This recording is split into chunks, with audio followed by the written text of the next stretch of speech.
Greeting interwebs, this is Jackie K, and welcome for some more PvP battles. It's been a very long month, but the Silph League is back, and in a lot of ways better than ever. Before we actually get into battles though, I kind of want to showcase my team. It's an interesting crew that we got going on here. For those of you who don't follow the Silph League, you may be wondering, what is the Sinister Cup? Well, the Sinister Cup is one of the many cups that Silph League hosts on a monthly basis. And for each cup, there's a different rule set, usually revolving around different types that you can use. That won't be the case for November's cup, which I'll be honest, I probably won't have videos out till December of, but we'll get there when we get there. For this cup in particular though, the types that were permitted are Ghost, Psychic, Steel, and Fighting. There are a couple extra exceptions for this particular cup though. You are not allowed to use any mythical Pokemon, and the following are also banned: Skarmory, Hypno, and any Pokemon with a dark type. So ghost types like Sableye and Spiritomb would not be allowed either. And because it's been a hot minute, let me refresh you on the general rules of Silph League. 1. You bring a team of 6 Pokemon. Even though PvP only revolves around 3 Pokemon, how it works is you have 6 Pokemon that you can use for the entire tournament and swap any 3 of them onto the field in between battles. It is in the Great League rule set, so you can only use a Pokemon that's up to 1500 CP, and that's why I'm so obsessed over the IVs this particular part, but maybe another video if people are curious. And kind of like in the main series game, the duplicate clause is in effect, so you can only use 1 Pokemon for each species. You can't have like 2 Hypnos or... well, you can't have Hypno anyways, that was an example. I can't have 2 Lone Marowaks, I can't have 2 of any of the Pokemon that were on my team. Or any other Pokemon that I think might be useful to have a duplicate of. Honestly, a lot of them aren't exactly the best IVs I ever brought into a Silph League battle. But then again, I remembered that my Charizard that I've used in a couple is pretty crummy. Either way, I'm pretty happy with how the team performed. Especially considering like there's a couple of these that I pretty much just pulled out of the blue and haven't really put so little fun into IVs. Since that Charizard, more so because I couldn't really find too many of those Pokemon. You can see things like a Lone Marowak are only really available in 4-star raids. So this is actually only a Lone Marowak that I have. And since I guess I am talking about him already, I might as well go over the IVs and all that. This is Hawaii Ween. Yeah, we're gonna have a lot of these names, so hope you're ready for some puns. And for this cup, I decided to go with the moveset Fire Spin, Shadow Ball, and Bone Club. A lot of it was comparing contrasting between the Silph League meta listings on their page and all. I forget exactly what it's called. But I was debating between going with Fire Spin and Hex for the quick move, but after evaluating my team and researching the pros and cons of each, I decided to go with Fire Spin because I figured it'd give my team a bit more coverage than just going flat out Hex. More so, like, I don't have too many steel counters without Fire Spins, so I figured the Fire Spin Bone Club combo would be fairly useful for that sort of situation. Jumping around a little bit, go back to Raichu. With a pure electric moveset, Thundershock for the quick move, Wild Charge and Thunder Punch. It seems a little odd that I wouldn't go for coverage with it, but everything I was researching pretty much said that like Wild Charge is so powerful that you pretty much get just as much damage with it than if you were to like use Psychic with super effective damage. And I just love my 3-bar moves because they're so useful for shield killing. I did say shield killing, right? And that's why that's the way it is. Since this was also another raid boss that I wasn't able to trade around with. So IV spread isn't that great, but it's definitely better than the Alolan Marowak, which I'm pretty happy with in itself. Plus, you'd be surprised how well the Raichu did. I think this is the first case I might probably enjoy. Good old self's the Poliwrath. Yeah, pretty happy with that IV spread. I'm sure it's not the best, but definitely the best out of the things I've shown so far. And with him, we got Bubble, Hydro Pump, and Power Up Punch. Power Up Punch did get a bit of a nerf in the most recent update to the moves in Pokemon Go.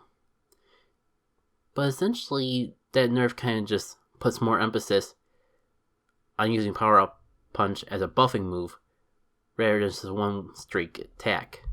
You see, in the past, people would go Power Up Punch, and just use that charge move over and over because all the attacks got more powerful, and Power Up Punch was powerful enough on its own that after a few attack boosts, Power Up Punch could carry your whole team.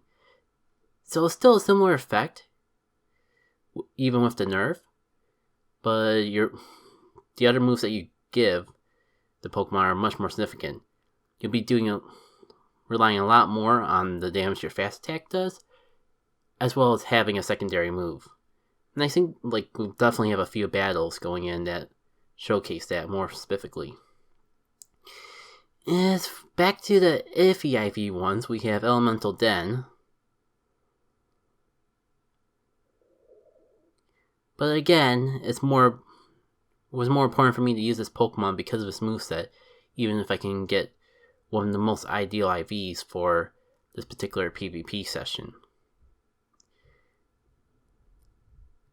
Also in the update, Steelix got access to Thunderfang, which made it a lot more significant, giving it a lot more coverage in the whole Great League meta.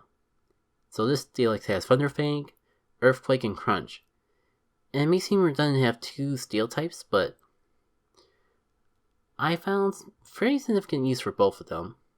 Speaking of Steel types though, good old Sea Salt. My lucky Bastiodon. Unlike the last time we used him, he's actually powered up all the way under the 1500 mark, and thank goodness he's a lucky Pokemon, because man, it's so nice not to waste as much Stardust as if he wasn't lucky just to max him out. He's pretty much got the same moveset as before, I believe, though, but it's been a long time since we've seen him. So in case you forgot, he's got Smackdown, Stone Edge, and Flamethrower. I decided to steer away from the diversity to double down on Rock, just because there isn't really too much use for Steel type moves in this particular meta. And last but not least, we have Yukiko Sync. It's got Charm, Synchronoise, and Shadow Ball. Although in all reality, you could just go with Charm and Synchronoise and be good, at least for this cup. I think, even though I didn't have too many battles with Gardevoir, the ones I did, I never used Shadow Ball. It was mostly just using Charm and trying to get enough power to use a Synchronoise before it went down. And that's the other weird thing, I'll admit, when I first heard of this cup, and I heard of the buff the Psychic got, I was good, shocked. I'm not gonna actually be able to use the Community Day Gardevoir, even though I went on my way to evolve one that is semi-good for PvP. But then I was doing a little bit more research, and Synchronoise is actually still a preferred move for Gardevoir, at least in this particular meta, due to the fact that you actually get to your charged move faster with Synchronoise, and Psychic takes a few more quick moves to get up to that point. And Gardevoir is a bit more on the frail side, so you need to get up to your charge move as quickly as possible, because odds are it's going to destroy any fighting types that come across this path thanks to Charm, but it won't get a chance to do too much more than that. You won't always... Basically, you'll want to be able to get to your charge move as quickly as possible, because you may not get a chance to do a second one.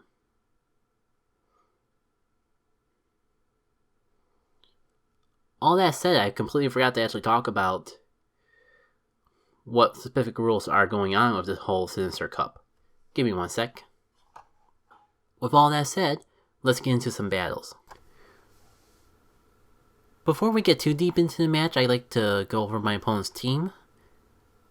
So for the next 3 matches, they can bring out any of the 3 Pokemon. Bastiodon, Alolan Marowak, Cresselia, Machamp, Steelix, and Poliwrath. With all that said, let's get into the battle. Now, I wanted to leave my lone Raichu to make sure I could catch the Poliwrath, just in the off chance that they decide to go first. Essentially, Poliwrath can be a very devastating threat, but just kind of like a Dragon Dance sweeper in the main series game. If you catch a Pokemon that can sweep with Power Up Punch early on, that's your best chance to prevent it from ever becoming an issue. And I decided to stay in here with the hopes of trying to bait out Shield or 2, and plus I'm doing fairly solid neutral damage just with my Raichu. So I decided to leave it in to see what it got. Not the best example of Raichu in action, but don't worry, he will have his day. And this Bastiodon actually makes a very fine target to practice powering up punch and that. Plus, Bastiodon is weak to fighting type moves from 2 different types, its steel and its rock type. So we'll be able to see exactly how much power up punch got nerfed. Yeah, that is 4 times effective, and look how little it did. But the thing is, I have so much power up punch, I could just keep using it over and over and over if I really wanted to stack up the stats boost relatively quickly. I forgot just how quickly Power Up Punch charges up. And that's pretty much what's going to lead to the whole battle going the way it does. Now, it's very scary to leave my Poliwrath in here against a Psychic type, especially one of Cresselia's caliber. However, I do have a bit of attack boost charged up, so I think I can actually just go for the Hydro Pump and take it out right away. I do go for one more Power Up Punch with the hopes of being out one of their shields, but I think at this point, I at least given them the impression that I'm going to keep Power Up Punching. So I can go for my Hydro Pump here, and BAM! Look how much damage that did. I'm not going to lie though, that was also a last ditch effort, because my opponent could have easily shielded the hit. And this battle probably would have gone in the complete opposite direction. It seems kind of foolhardy that I'm using a shield right here. In my head, I was so close to finishing off the Alolan Marowak, and considering my last Pokemon, actually considering that they were on their last Pokemon, there was really no reason for me not to use my shield. But I definitely see how it could be a little foolhardy of a move. I kind of lucked out that Bone Club is one of the weaker moves that are more for baiting out shields than it is dealing raw damage. But it's also a testament to just how bulky Bastiodon is. But maybe I was overplaying just how much Power Up Punch got nerfed. We'll see how it goes in the next battle though. If you couldn't tell from me leading off with Poliwrath this time around, I was feeling pretty good with how that last battle went.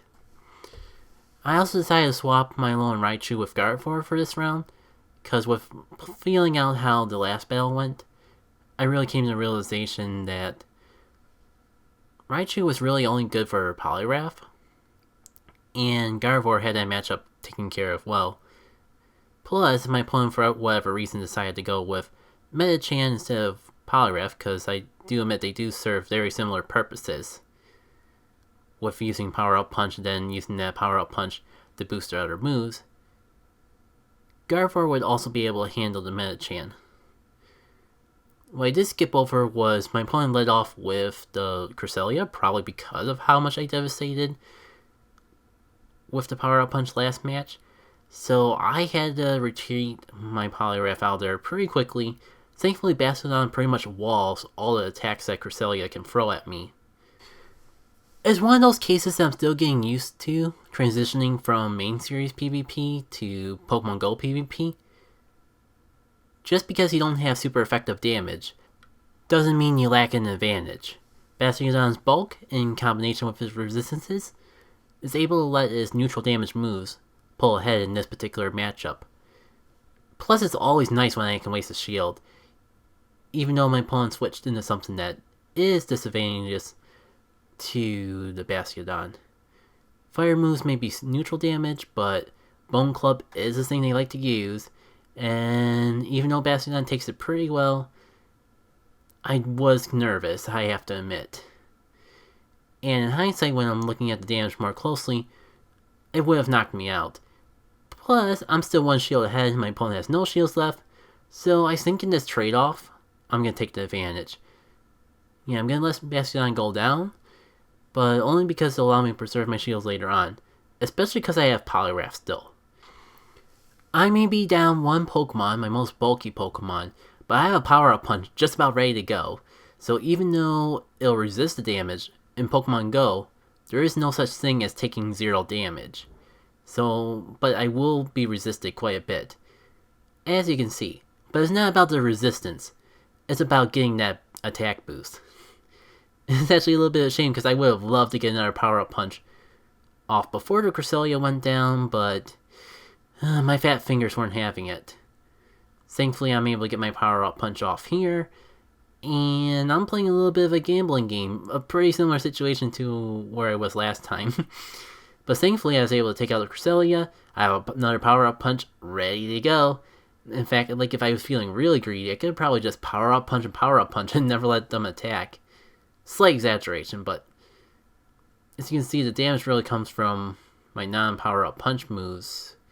So there is a reason to do a few quick moves before doing another power-up punch.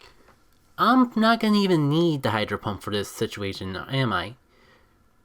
I probably could have just gone for the Hydro Pump and ended this battle a while ago, in hindsight. But in my head, I was just like being greedy and trying to get as much boost as possible.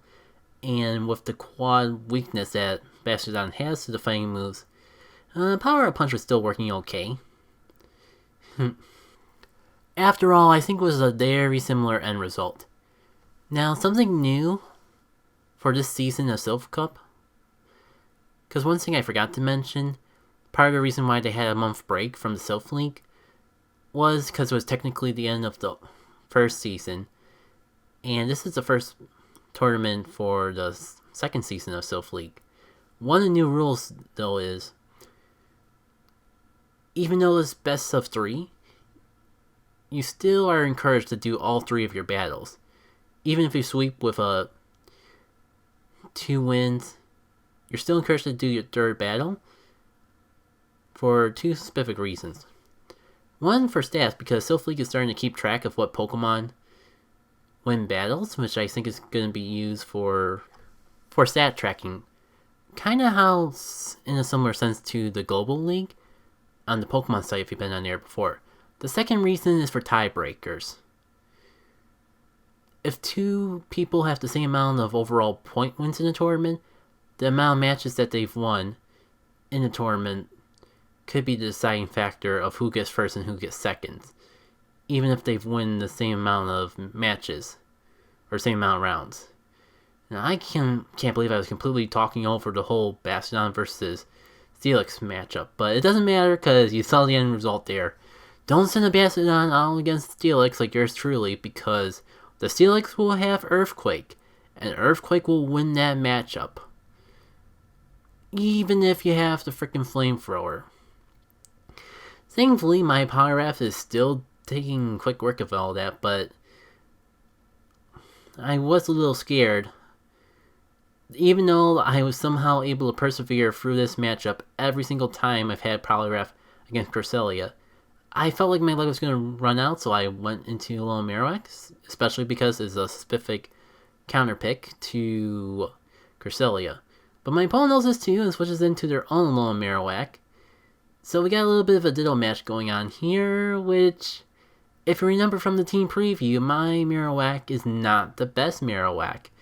So we'll see how this goes. I am able to get some damage. I was hoping to at least burn one more shield of theirs, which is why I keep going for the Bone Club, even though if I would have just saved the energy for a Shadow Ball, that would have done it. But that shield was exactly what I wanted to waste. But now I'm stuck to decide whether to use a shield to block the Shadow Balls coming on their end, or take the hit. If I didn't block that, I would have went down. And unfortunately my opponent gets to their charge move faster, so it doesn't really matter too much in the end. I am just down. Best I can hope for is to take out the Marowak before I go down. But even if I were to do that, it would still end up being my Poliwrath against their Cresselia. And yeah, basic type matchups will give you an idea of who would win that. So yeah, like I got like a sliver of health, try to go for my Shadow Ball, but alas, I'm already defeated thanks to the whole mechanics of you being able to attack while in your throwing out animations, because like I can do it too, so we both can attack during the animation. So it is fair because we both have the ability to do so. But I just wanted to clear things up in case people were going like, wait, if you were pressing the button right when you're doing an attack, how come you got knocked out before doing your charge move? Well, because my opponent could also do quick moves while I was throwing out my Pokemon. And I think that'll do it for this video. I apologize if we only had like one round in this when I usually can squeeze in two, but that team preview is going to be a bit bulky. So I think this puts it at a 20-minute video regardless. I am going to try to stick more towards the 20-minute rather than 15-minute length for battle videos from now on. Especially because, like, with Silph League rule changes and resulting in me having a lot more 3 battle matches instead of the typical 2. Either because I sweep, or more likely because my opponent sweeps. These rounds are going to be a bit longer in general. Also forgot to mention that I unfortunately don't have as many rounds as I would typically have to share for Silph League battle tournaments, because I got a bye due to us having an uneven number of participants. So I didn't battle my first round, and what you saw was actually my second round. I guess my point being, I'm going to be experimenting a bit with the video length and a few other things, while I try to find a good balance between having enough battles for you guys, while keeping the videos as decent enough length that I can put these out consistently. Because I'll admit I've been kind of bad with the Pokemon Go content lately. Mostly because we haven't had a Silph League tournament for me to lean back on. But now that Silph League is back, as long as I go to a tournament each month, I'm hoping to share something with you guys. All that rambling aside, thank you all for tuning in, and hope to see you next week for the next set of battles. Take care.